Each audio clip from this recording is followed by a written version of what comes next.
اس کائنات کا ایک خالق ہے جس کا نام اللہ ہے، مالک ہے جس کا نام اللہ ہے، اس کا ایک حکمران ہے جس کا نام اللہ ہے، ایک حاکم ہے جس کا نام اللہ ہے، ایک شہنشاہ ہے جس کا نام اللہ ہے، ایک زبردست طاقت ہے جس کا نام اللہ ہے۔ مشرق پر بھی اللہ ہے اور مغرب پر بھی اللہ ہے اور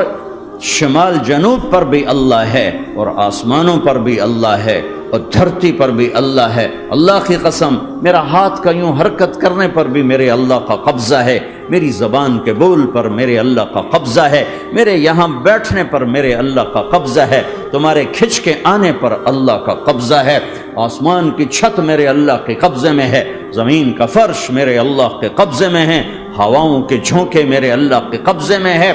سردی کا موسم میرے اللہ کا ارادہ ہے، گرمی کی تپش میرے اللہ کا ارادہ ہے، بادلوں سے پانی کا گرنا میرے اللہ کا ارادہ ہے، برف کا گرنا میرے اللہ کی بادشاہی ہے،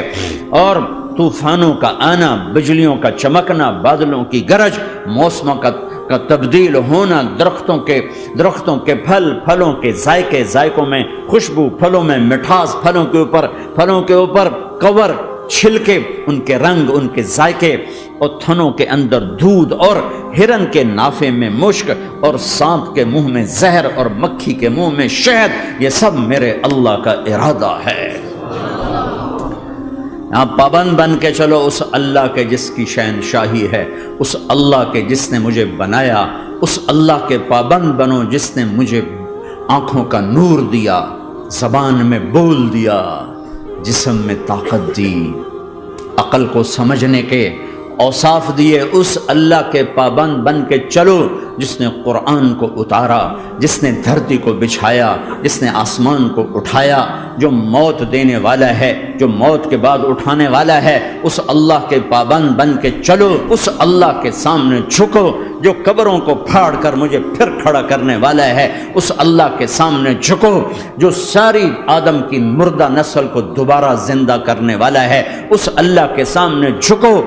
جو زمین آسمان کو ایک دن توڑنے والا ہے، توڑ کے پھر بنانے والا ہے۔ اذا السماء انفطرت وَإِذَا الْكَوَاكِبُ انتَثَرَتْ وَإِذَا الْبِحَارُ فُجِّرَتْ وَإِذَا الْقُبُورُ بُعْثِرَتْ، زمین آسمان کو ہلا رہا ہے، موت دے رہا ہے۔ اِذَا زُلْزِلَتِ الْأَرْضُ زِلْزَالَهَا، زمین پہ موت آ رہی ہے۔ اِذَا السَّمَاءُ انفطرت، آسمان مر رہا ہے۔ اِذَا الشَّمْسُ كُوِّرَتْ، چاند سورج مر رہا ہے۔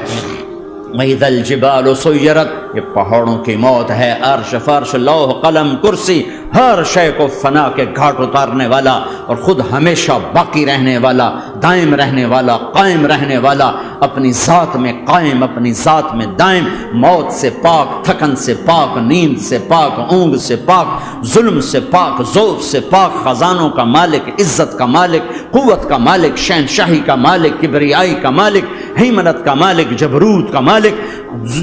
کا مالک، خزانوں کا مالک، فرشتوں کا مالک، جبریل کا مالک، میکائیل کا مالک، اسرافیل کا مالک، اسرائیل کا مالک، طارق جمیل کا مالک، برمنگم والوں کا مالک، آدم کی ساری نسل کا مالک، 2 پاؤں پہ چلنے والوں پر بادشاہ، 4 پاؤں پہ چلنے والوں کا مالک، پانی کی مخلوق، ہوا کی مخلوق، زمین کی مخلوق، رینگنے والے، اڑنے والے، تیرنے والے، جھپٹنے والے، دھاڑنے والے، پھاڑنے والے، ڈسنے والے، سب پر میرے اللہ کی شہنشاہی ہے۔ للہ ملک السماوات والارض وما فیہن، لہ ما فی السماوات وما فی الارض وما بینہما وما تحت الثری وان تجہر بالقول فانہ یعلم السر واخفی۔ وہ کون ہے؟ اللہ، اللہ۔